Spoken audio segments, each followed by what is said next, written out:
All right. Good afternoon. Ooh, you guys have been practicing. I'm happy to introduce Tom Regan again. He will be discussing economic impact and science at Homestake. Let's give him a round of applause.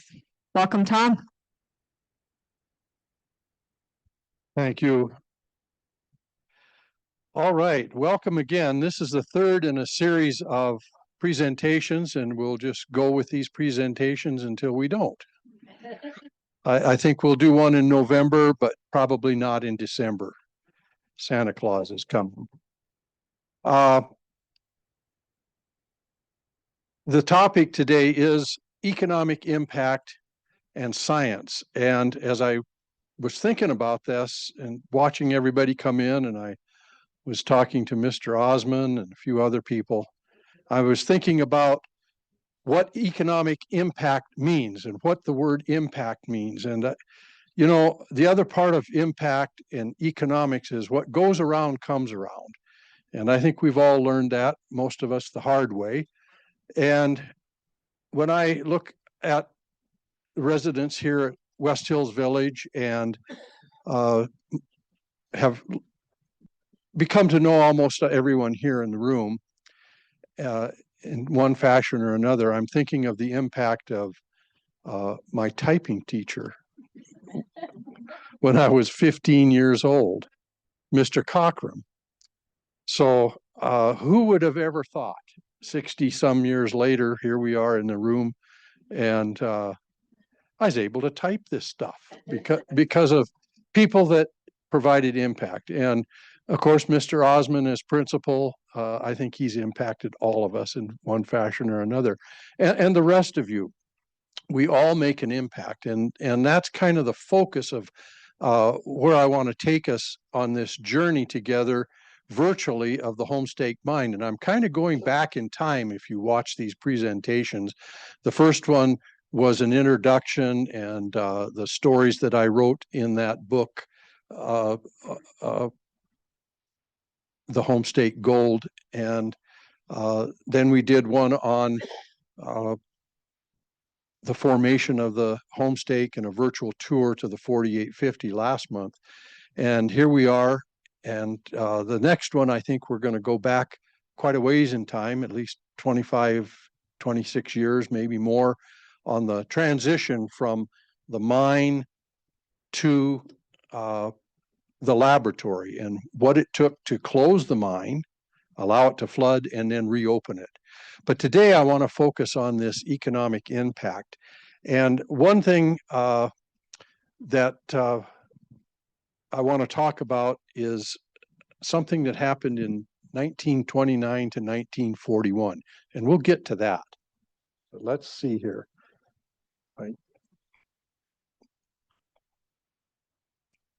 Okay.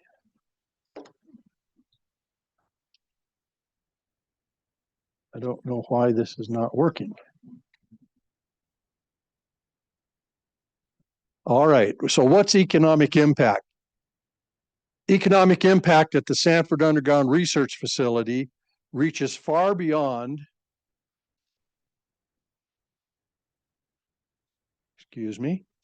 far beyond dollars and cents. It's the ripple effect, just like the ripple effect that we have on one another.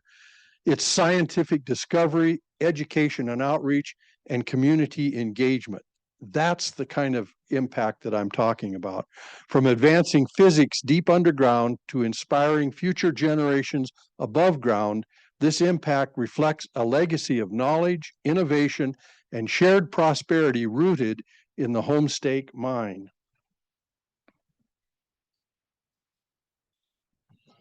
The Sanford Underground Research Facility impacts the state of South Dakota in significant. Can you all hear that? A recent study shows that SURF's net economic impact is projected to reach $1.6 billion over the next decade, creating millions of dollars in household earnings and over 1,000 jobs annually. Almost 90% of those impacts will be felt in western South Dakota. The study looked at activities at both SURF and the Long Baseline Neutrino Facility and Deep Underground Neutrino Experiment, now under construction underground at SURF. SURF's world-leading science puts South Dakota on the map with the international science community and plays a major role in advancing South Dakota's economy and our communities.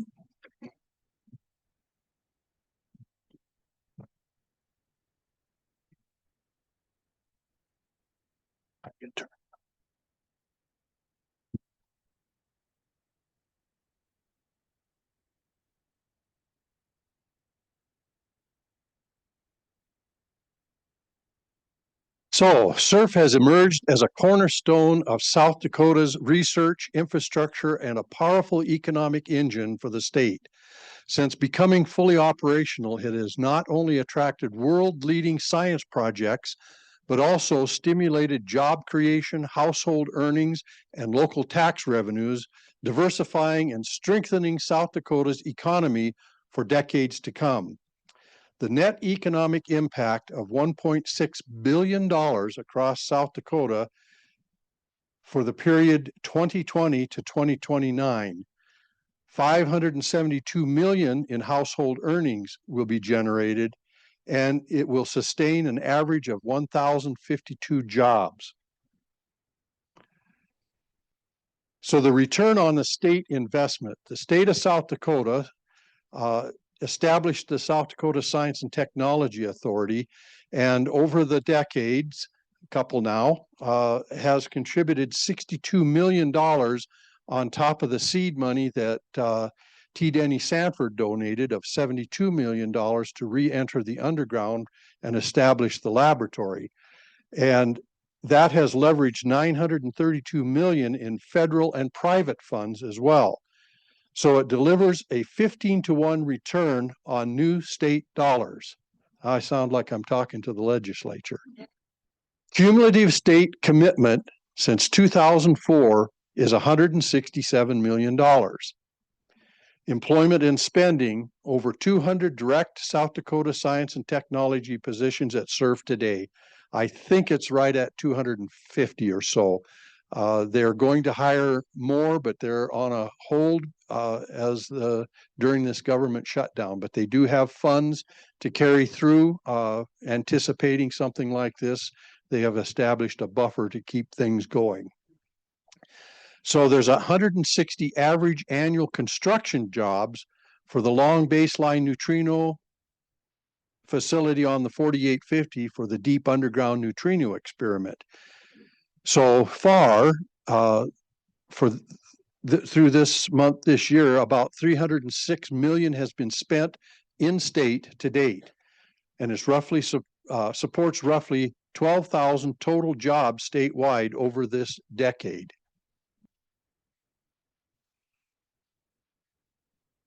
Community and local benefits. Leeds recent sales tax revenue rose by $400,000, totaling $1.4 million, driven in part by SURF activities, and approximately 90% of SURF's economic effects accrue to Western South Dakota, including Rapid City, bolsters small businesses, contractors, service industries in rural communities, and other cities nationwide.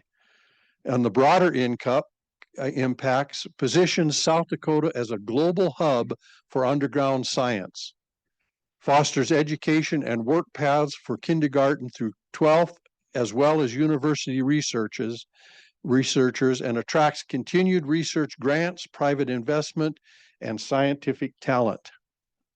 South Dakota Science and Technology Authority at the Sanford Underground Research Facility, the former Homestake mine, spanning from the Homestake mine closure to the projected 2029 milestones. That's when the laboratory that they're building now will start up, but it'll continue. Right now, the estimate is at least 50 years, but they're planning more projects and, in fact, increasing space as we speak for even more science moving forward. So just a little bit of a timeline. In 2002, Homestake gold mine closure and economic downturn in Lead and the state of South Dakota affected many, many people. And that's what we'll talk about in November. In 2006, that donation of $70 million from T. Denny Sanford launched the Sanford Underground Research Facility. And in 2014, 253 million in federal investment over 9 years. And that federal funding is coming from mostly the Department of Energy, although some came from the National Science Foundation. In 2023, 13 million in state support for expansion. So they are expanding space underground, and that just happened with that $13 million, and they are working on it as we speak. In 2025, SUR has reached over 20,000 more plus students annually. So the Education and Outreach Department has a staff of teachers and educators that actually write science and engineering and mathematics curriculum for K through 12 and assist with professors from the universities throughout South Dakota and the upper Midwest. And these curriculums are developed and distributed and taught and supported basically free of charge as part of the mission for the Sanford Underground Research Facility at no cost to the school districts. In 2029, there's a projected $2 billion in net impact and that 1,200 jobs and that 572 million in household earnings again. I'm not going to read all this. I just want you to understand these 200, really more than that, employees. These are permanent employees. It doesn't include the 100 and 150 or so contractors that come and go. The people that check the fire suppression systems throughout West Hills Village complexes and campuses are the same fellows that go underground to check the fire suppression systems on the 4100 and the 4850. So, you know, they're not there every day, or they're not here every day, but that's part of the contracts that the lab has with many different operations and businesses. So there's a projected total created statewide of around that 1,200 people. So I'm not going to read all of this, but I was asked a question last time, or maybe the time before, of why are we spending all this taxpayer money, your money, my money, on something like this? And it is a good and fair question. I love that question. So I tried to come up and wrote an essay on it, and this is an excerpt from it, just a little bit. So number one is it's an existential question that shapes our identity. We all want to know why. Why? What, where, who. We listen to our conversations around the table with coffee. Those are the questions. And those questions bid us to seek answers. There's a practical benefit flow from fundamental research. For instance, how many in here use a computer or know somebody that uses a computer or is affected by computers? Okay. For good, bad, or ugly. Well, the World Wide Web was really emerged from the particle physics laboratory work, so scientists could share information. And of course, the military picked up on that, and from there, private enterprise, and here we are today. We have a computer in our pocket that will do just about anything. I can turn my car on from right here if I want to. Amazing. Well, maybe not to some of you, but it's amazing to me. Anyway, how many have ever gone to get an MRI or one of those kind of, well, all of that medical imaging grew out of nuclear physics research. How many have a global positioning system in their vehicle, or maybe go hunting, a GPS? Well, you have it on your phone for one thing, most of us anyway. So GPS was a result of research associated with the study of relativity.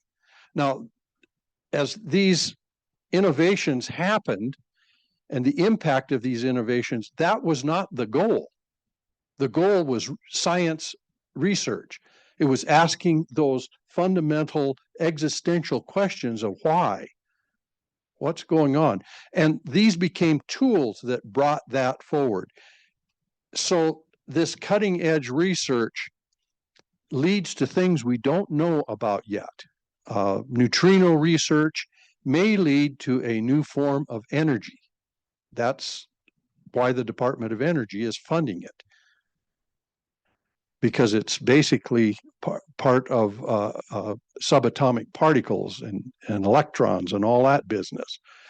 So tools, materials, and computing advances developed for Dune that they're putting on the 4850 and other SURF experiments will inevitably find applications in medicine, energy, engineering, and national security. Then there's long-term thinking builds resilience, not only locally, but in our country. And inspiration fuels education and innovation. I've been with the education department, and they have on-site surface tours for children and young adults and adults as part of their education and outreach.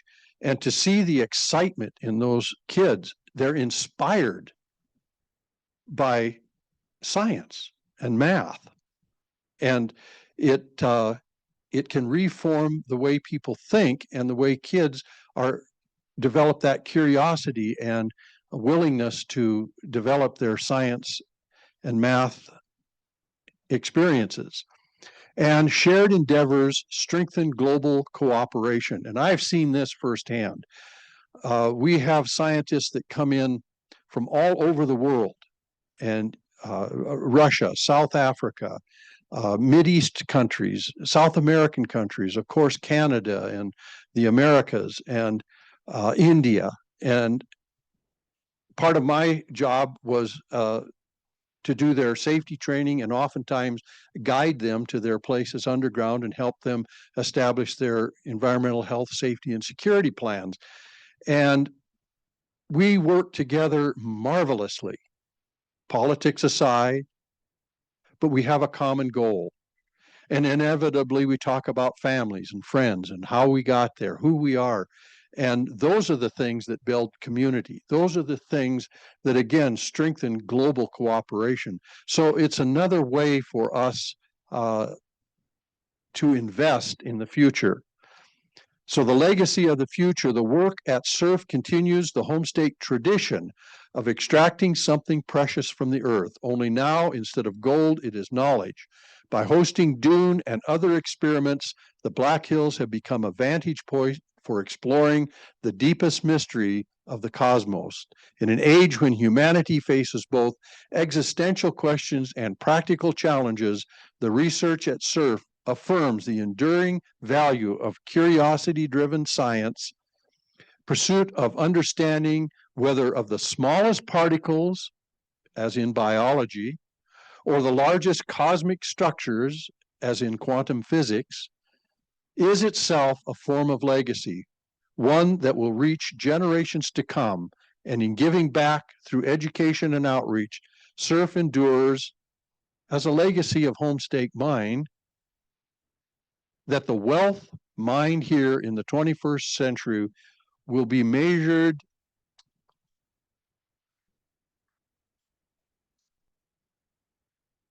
not in bullion, but in the brilliance of human potential.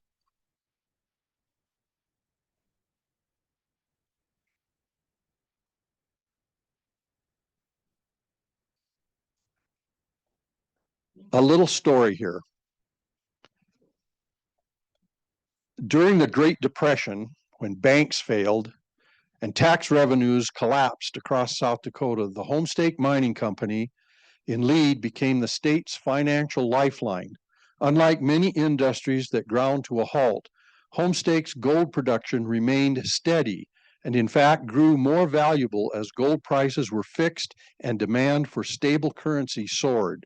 The mine not only provided thousands of steady jobs with wages that circulated through local communities, but it also paid substantial state taxes and royalties at a time when other revenue streams had dried up.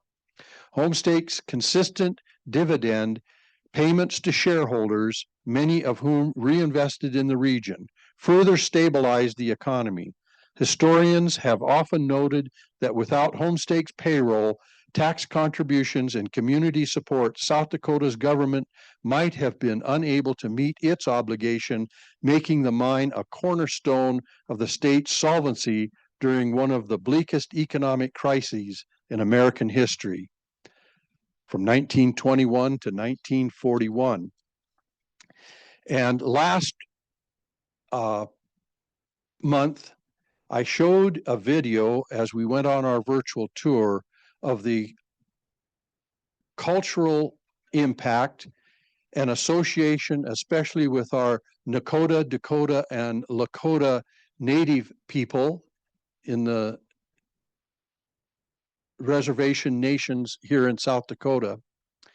And I've often said that as part of my life of 55 years associated with the Homestake mine site, we took an awful lot out of the sacred Black Hills, close to 44 million ounces of gold.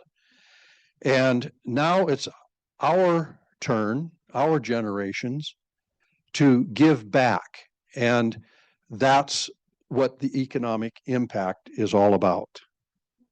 The Sacred Underground Research Facility, or SURF, is America's underground lab. SURF hosts world-class science and inspires learning across generations. Over the last 20 years, SURF has generated 15 times return on the state's investment in the facility. SURF will generate a $2 billion economic impact while creating 1,200 jobs across the state of South Dakota. World-leading research at SURF keeps America globally competitive while laying the scientific foundation for discoveries that will drive future technology. Research is industry, and SURF partners with hundreds of businesses across the state who support our mission. This means shops like Jacobs Welding and Weed, service providers like Dakota Equipment Rental and Spearfish, and companies like D&W Crane and Rigging in Rapid City and Dakota Riggers in Sioux Falls. These businesses, many more, are the face of SURF's economic impact in South Dakota. SURF has a bright future, and we will continue to fuel positive economic growth across South Dakota for decades to come.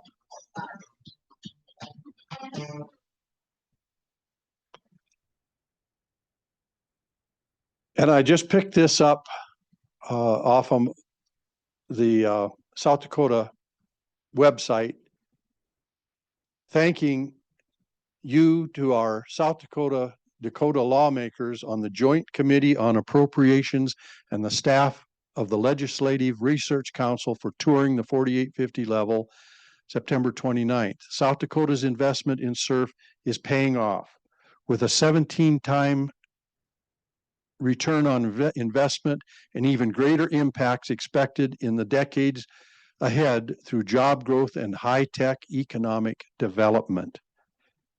So if you are a stakeholder of some kind, yes, you can get a tour, but if you're not, then no. I have near impossible for me to get underground these days, which that's okay. All right, let's move on to what is happening now. So we've transitioned now to what's going on up there. What the heck is all this about? It's science and engineering and related endeavors. So I've picked a couple pages here of the main science. There are others. First of all, the Ray Davis solar neutrino experiment from 1965 to 2001. It was the first major physics experiment at Homestake Mine, and one of the first in the United States, especially for deep underground research. Detected solar neutrinos using a large tank of cleaning fluid. It led to a Nobel Prize in Physics for Raymond Davis Jr. in 2002.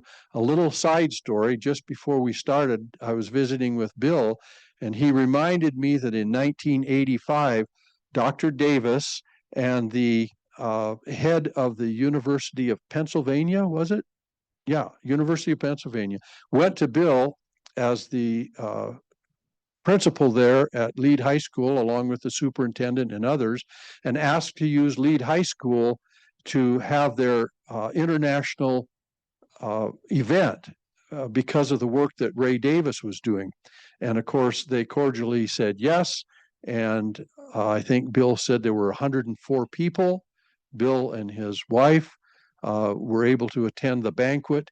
So that's the kind of legacy that brings us to this point today.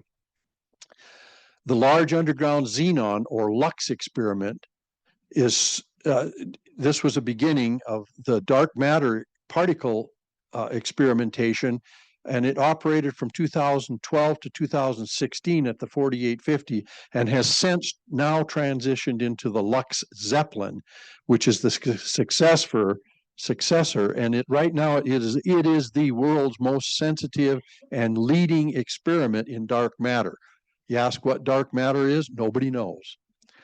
All they know is the cosmetologists and astronomers recognize that there's not enough known astrological bodies, planets and stars and asteroids and all of God's good creation. There's not enough of it to maintain the stability of the orbits that people recognize. There's something out there that's holding it together. For lack of a better word, they're calling it dark matter. And so dark matter matters. And what it's going to be, I don't know. What's that? So we're going to the dark side? Oh, yeah, we're there. We're there. So they are trying to find out if there is some kind of particle matter that they haven't discovered yet. And they do it with that experiment, and there'll be some pictures and a little video about it. Number 5 that I picked was CASPAR, compact. Oh, they love their acronyms, you know, and I'm not good at them. So I spell them out. Compact Accelerator System for Performing Astrophysical Research. Say that with one breath. So they're studying nuclear reactions that occur in stars. They have a small accelerator on the 4850 in a dedicated lab space, a little bit bigger than this room.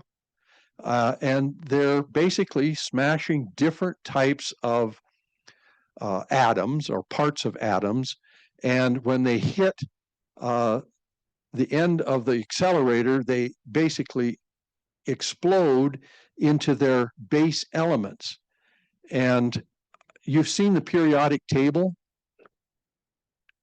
Some of you that do a little chemistry or have, and I don't understand this, but they have a periodic table of these subatomic elements that will fill up this entire room. So, you know, it kind of boggles my mind to think about how big the universe is and how small it is. Maybe Copernicus is right. Maybe we are the center of creation. I don't know. But we ask why.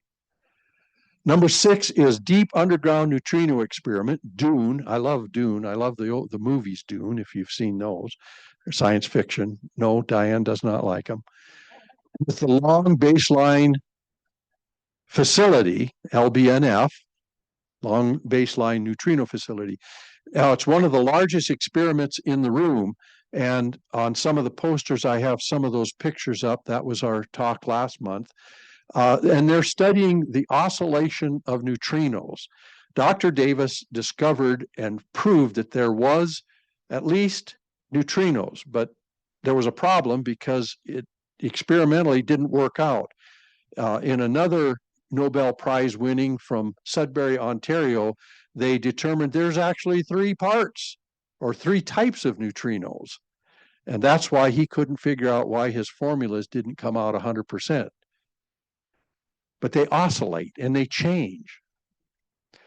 And matter, antimatter asymmetry. Don't ask me what that is. But I think it goes back to for every action, there's an opposite and equal reaction.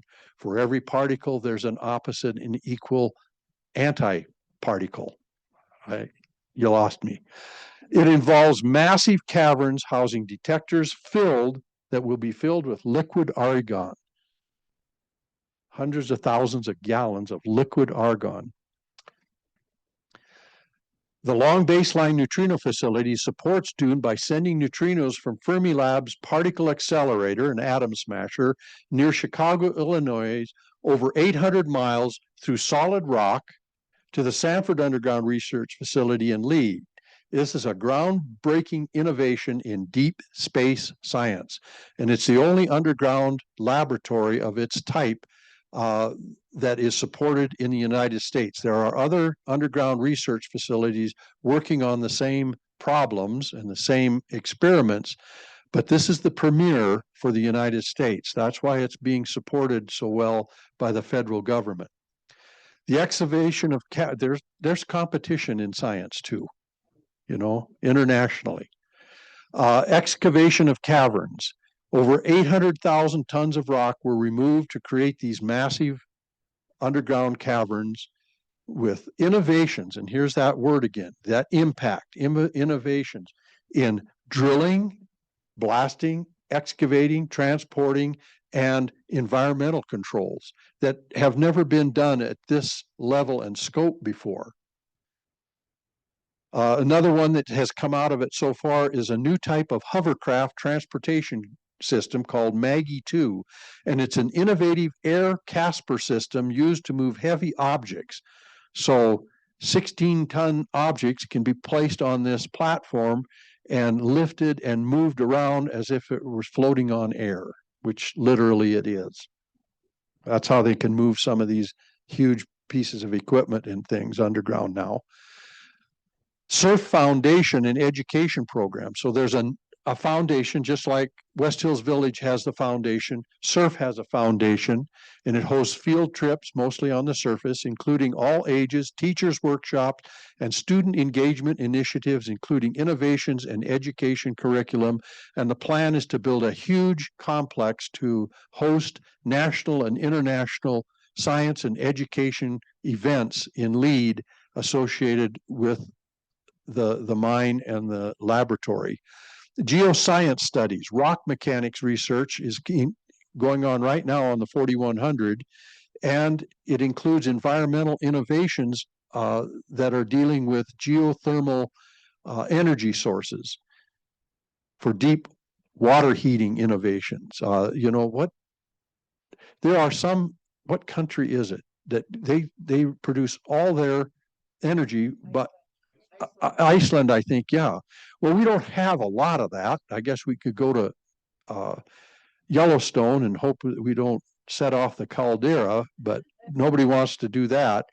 So they're experimenting with the idea of man-made heating of water deep underground. The deeper you go, the hotter the water. The virgin temperature on the 4850 is about 90 degrees Fahrenheit. The temperature on the 8,000 foot level is 130 degrees Fahrenheit. So that's enough to get close to boiling water, and a little bit deeper, there you go. And it's exponential. Biology studies, and this is kind of my fondest one because I worked a lot with the biologists, includes microbiological life in extreme environments, and they're doing this for energy and medical research as well as new species. There's a group at South Dakota School of Mines and Technology, that are culturing from what they've gotten from the Homestake mine to possibly have some kind of biofuel to grow fuel. They're working on that. And Black Hill State University is working on quite a bit of medical research, as well as the University of Chicago for new species, including new species that may be found on Mars and other astrological bodies. And that is leading to innovations in deep space exploration for extraterrestrial life in collaboration with National Aeronautics and Space Administration.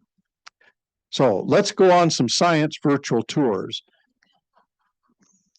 So, yeah,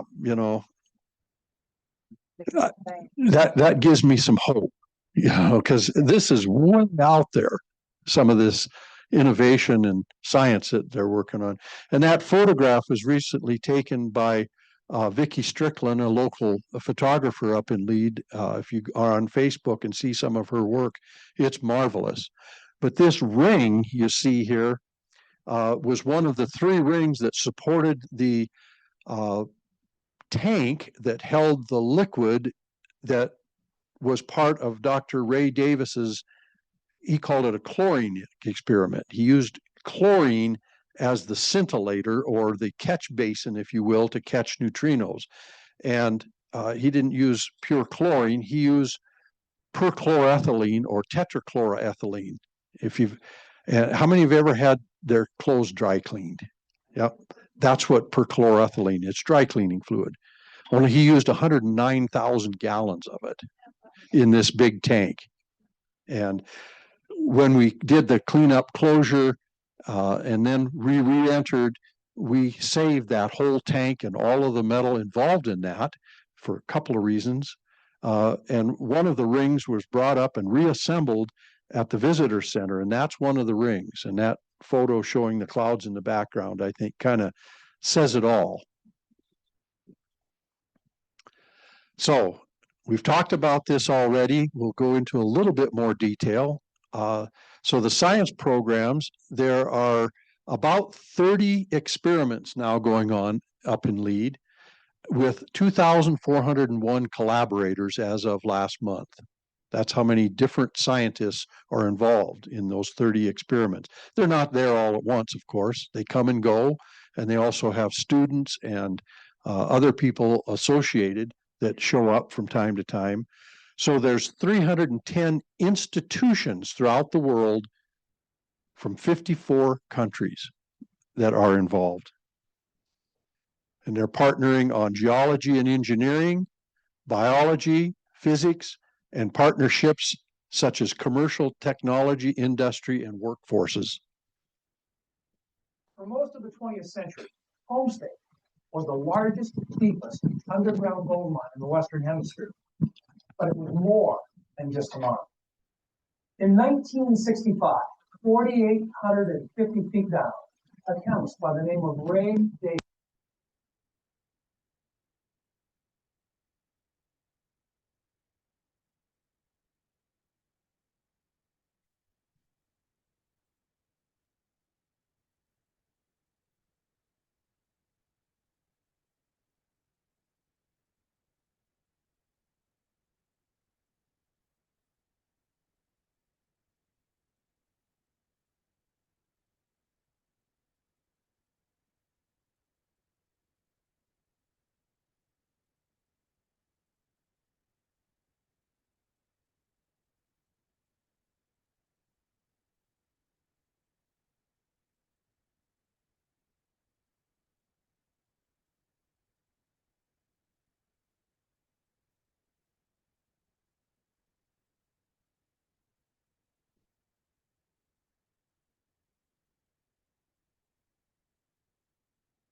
Yes.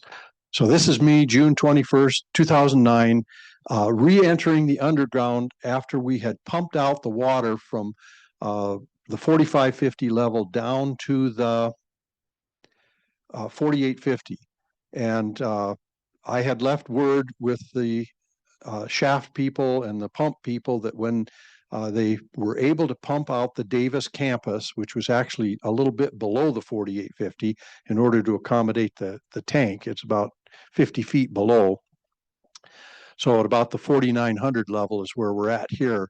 And I said, as soon as you're able to get the water pumped out, call me. I don't care what time, what day. So they called me at 3 o'clock in the morning on a Saturday morning.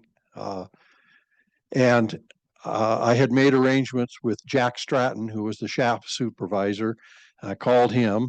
He got dressed and came up. And I called my brother, who was also working with us on this project to re-enter the underground. And the three of us went down to the 4850. My brother stayed, there's a stairway that took us down to the bottom of this cavern where the tank is at. And Jack went down with me. We left Dan up as a guard, as a safety person, is good practice to do, and kept in communication with him. And you can see me standing in the water. The water isn't completely pumped out. It's over the top of my boots. I call this my green pickle picture. So I look like a big gherkin standing there, but that's the tank. And it's one of my all-time favorite pictures because we were really the first ones to see it after it had been flooded and pumped out.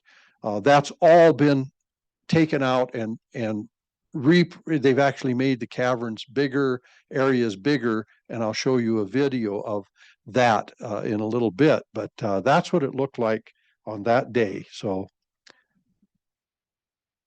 this is the outfitting now of what's called the Davis campus, named after Dr. Davis. And this is where most of the current experiments are taking place, not Caspar, that's another area on the 4850, but the dark matter and get this one, double neutrino beta decay experiment. Don't ask me what that is. Let's see. So there's no sound to this, but this is what they mined out this area bigger. And this was all new. And this is the construction company building the building inside this cavern. Time lapsed, of course. And this is the Myrana, that double beta decay. It's a part of the neutrino experiment. And that experiment now has been going on about 12 years, I believe. And they're getting lots of new and fresh data every day. And the concrete that they had to use had to be specially mined, washed and cleaned, every bit of it, and detected for any kind of radiation. Everything has a certain amount of radiation in it. Every time you eat a banana, they're pretty high in natural radiation. It won't hurt you. But they had to make special concrete for that, take it down underground and leave it set there. I think it was 60 to 90 days before they could even use it to let it acclimatize to the deep underground environment. Now, all of the material and equipment that you see in these videos, every bit of it had to be taken underground in the cage or the elevator system, which is a 4.5 foot wide by 12 foot long elevator, not much bigger than what we have. So you see all of this stuff and people, you can imagine the number of trips that it takes. So every day it's up and down with stuff, and then there's cleanup to take up. And I mean, it's just a very busy place. So the Led Zeppelin, again, is a using xenon as the scintillator. But they're trying to find dark matter, and that's kind of what some of the looks like. Oh, again, it started in July of 2017. Complete science data, probably 2028.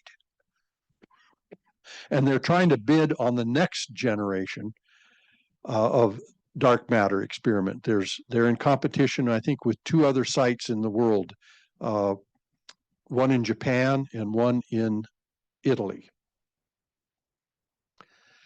Now, this is that Majorana.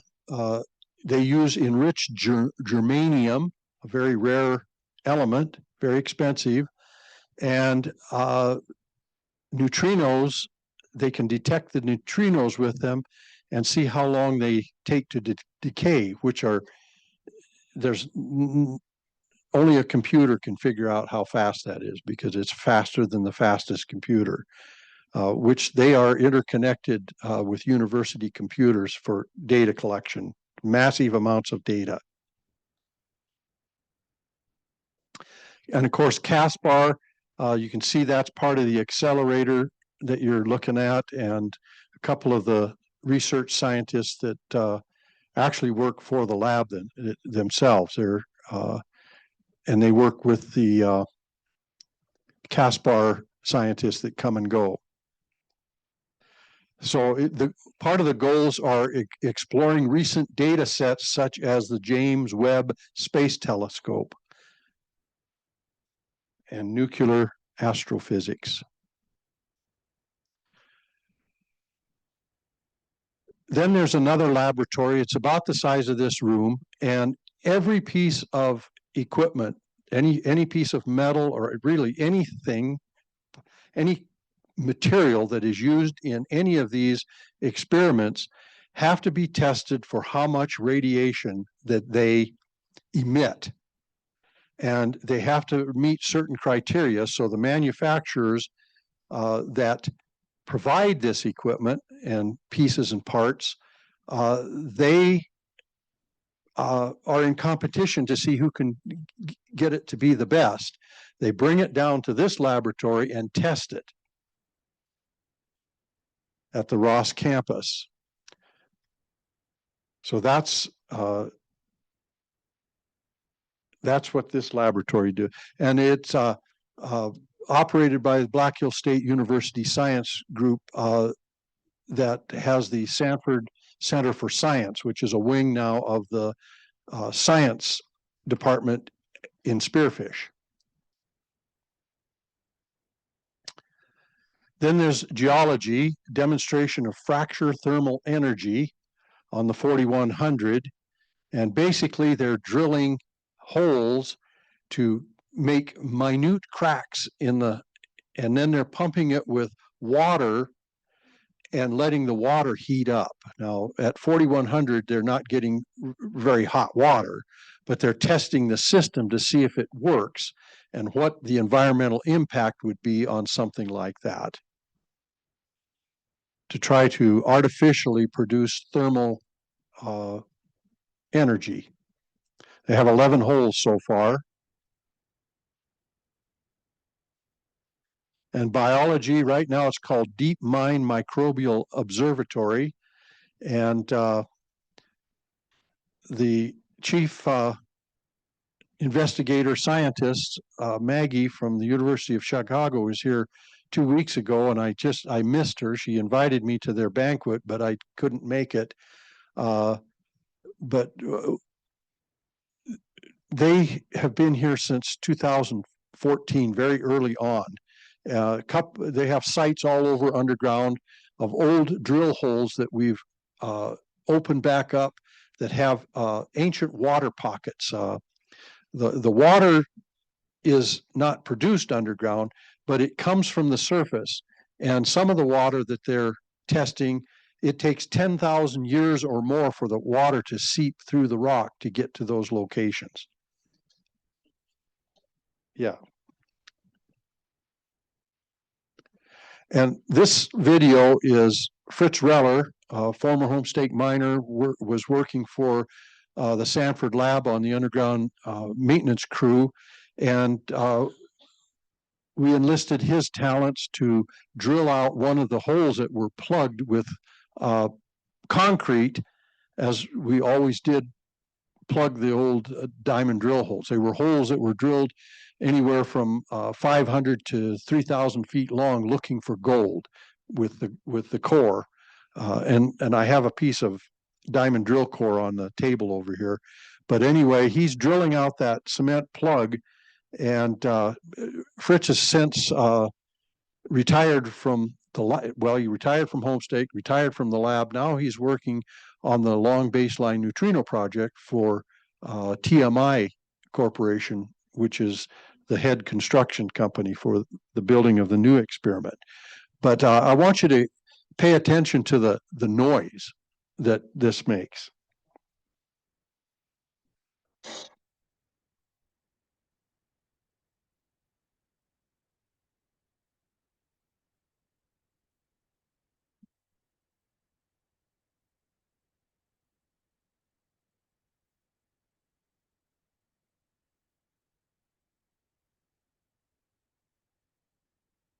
So that machine that he's using is called a jackleg machine. I believe that's an Ingersoll Rand, and it has a telescoping leg.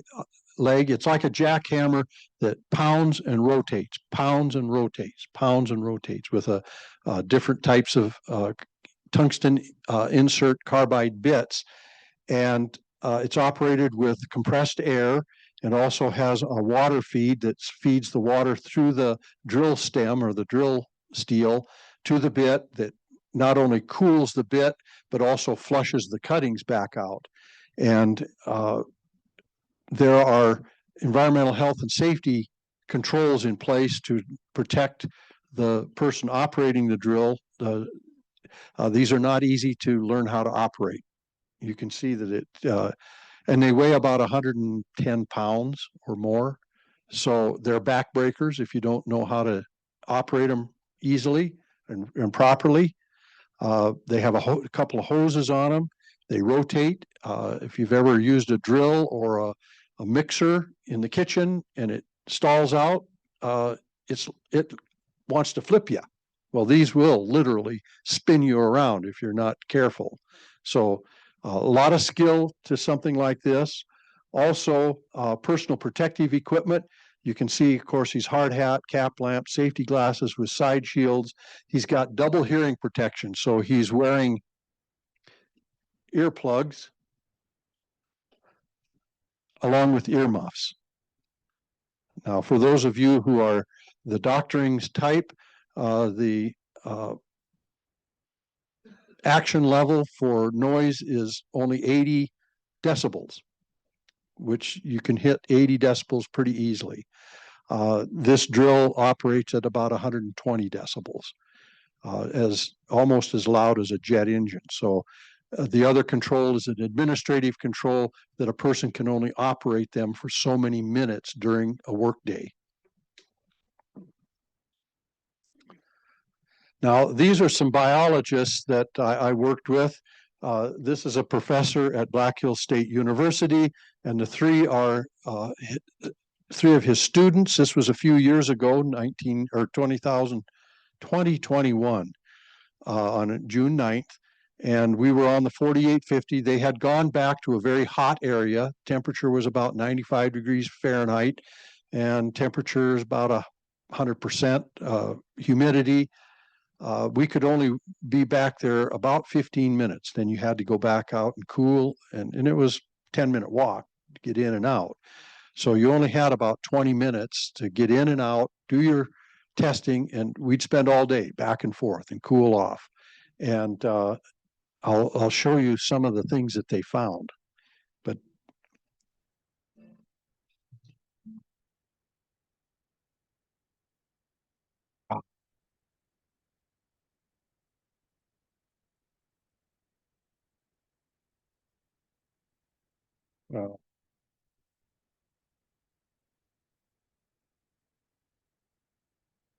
sorry.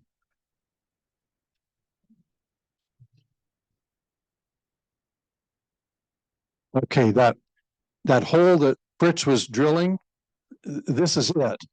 And you can see the manifold that was put into that hole. And I think there's about 30 gallons a minute of water coming out of that. So there's a lot of water pressure, and that's all from those cracks, and that water is, I think they did what they call RNA on it, and it's about 10,000-year-old water that's coming out of that. And it's a steady flow, but it takes 10,000 years, and it's coming through millions of little tiny cracks that all seem to intersect in one place here. Actually, we intersected exactly the same water on the 4100 right above it.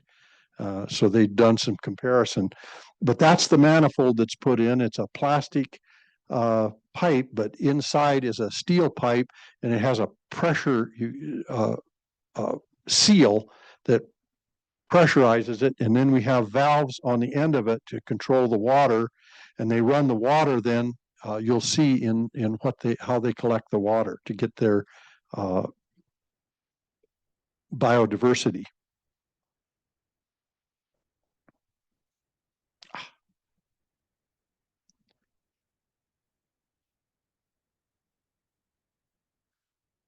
Don't you love computers? They only do what you want, or they only do what they do, not what you want them to do.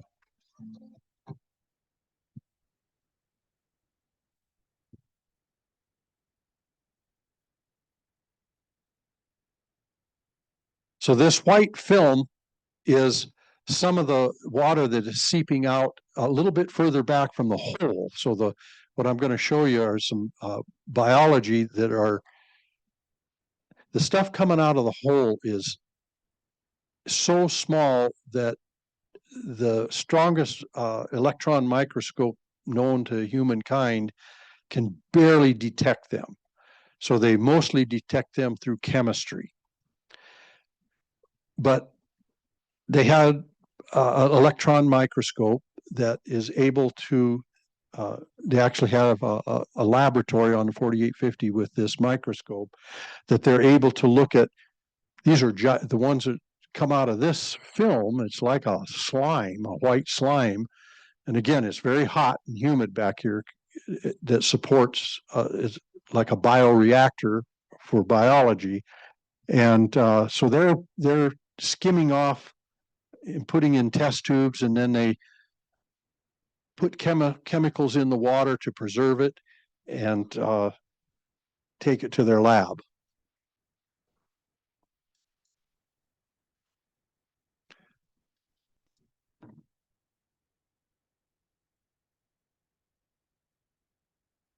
Now, this is a different place. This is on the 4850 at a different place, but it's another experiment where they're getting water.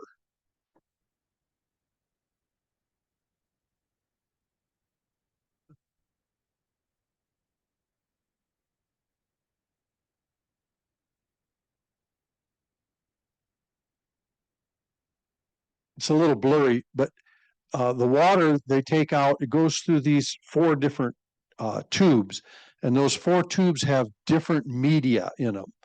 They're using rock from the area that they grind up, clean, and put in here. There's glass. There's some kind of sand that they use, and I'm not sure what the other is, but they run the water through these tubes to see which one supports growth the best.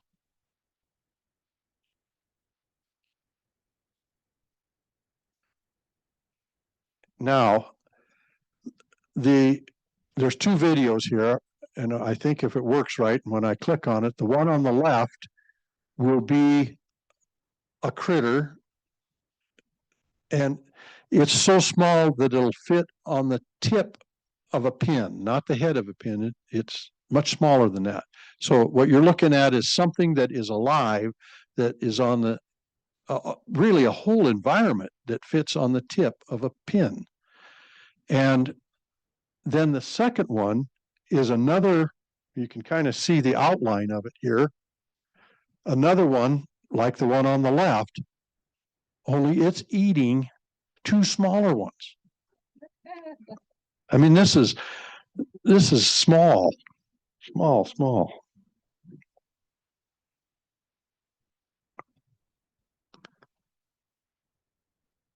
What this is a little rotifer in this sample, and I think that because I can see on the very posterior side is this little tail, so it makes me think that's a rotifer.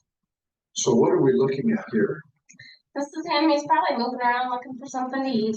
This is a sample of Yes, what? this is a sample of what essentially is a white slimy substance that was on the cave wall, and there's bacteria in here as well as what looked like protists, and then this little guy here who's actually Thank you. Now, did those reproduce, Tom? Yes. Yeah, it's a whole environment. This is amazing. There's two little ones inside that big one. It's another whole environment that we can't see. But it's a big one compared to some of the chemistry that they're finding, organisms that have never been discovered before. And they're, of course, writing papers on it and doing research. I think what this is.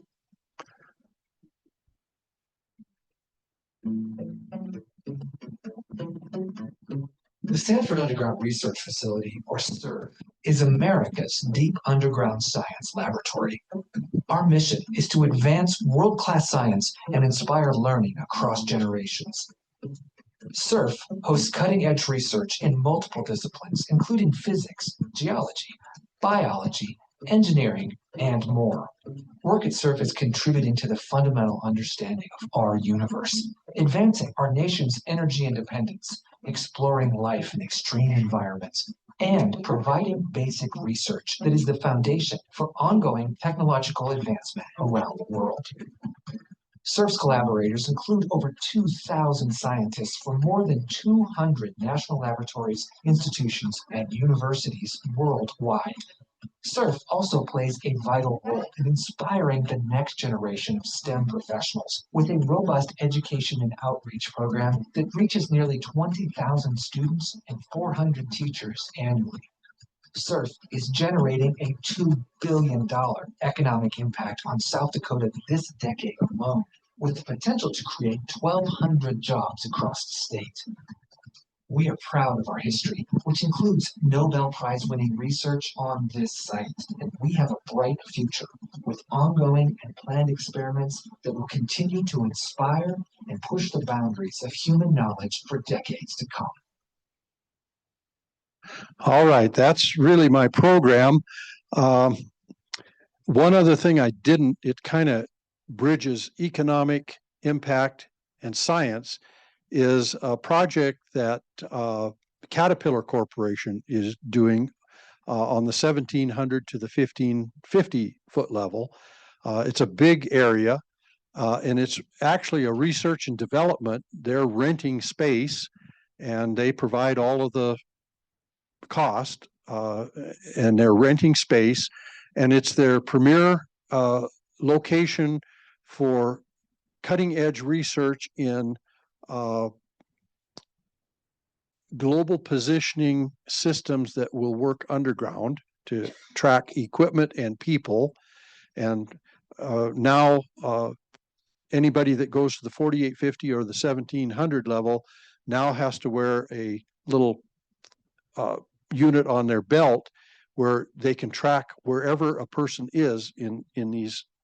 They're smaller areas because they're experimenting with it, but the emergency response team, which monitors the entire system now 24/7, can monitor where these people are underground. And the goal is to be able to monitor anybody going underground anytime, to be able to find them if they need to, or any piece of equipment, know where that piece of equipment is at. So it's not only science, but it's also engineering and it's industry. And they're also experimenting with underground robotic equipment that will basically mine from behind a desk. There's some of that going on already, especially on surface mines, but not so much underground. All right, that's it. I'll stay around for any questions if you'd like. Yes, sir. Back on your critters that you were telling us about. Yes. Is that in water? Are we seeing them through a microscope? Yes, to both questions. It's in water. It's in the water or in the slime, and then they get that slime and then they add their chemistry to it to preserve them and put them in that liquid. That yes. Yeah. And I think on Caterpillar, South Dakota School of Mines is involved in that project. Yes. Yes. There are a number of universities, but School of Mines is very much involved in a lot that's going on right now. Because of the Sanford Underground Research Facility, they now have a physics degree. They didn't have that before. That's a whole new class that they offer. Yeah. Thank you. You're welcome. How do they control mold down there with the heat? That's a very good question. Mold is really not too much of a problem because of the air that is provided in almost all of the places. It just does not support common household type mold. There are a few places, and there are some places where a person has to go that would have to wear a full a respirator like this one if they go into those areas and do all of the personal protective and cleanliness protocols. But the underground air and humidity does not particularly support mold, generally speaking. Okay. Well, thank you.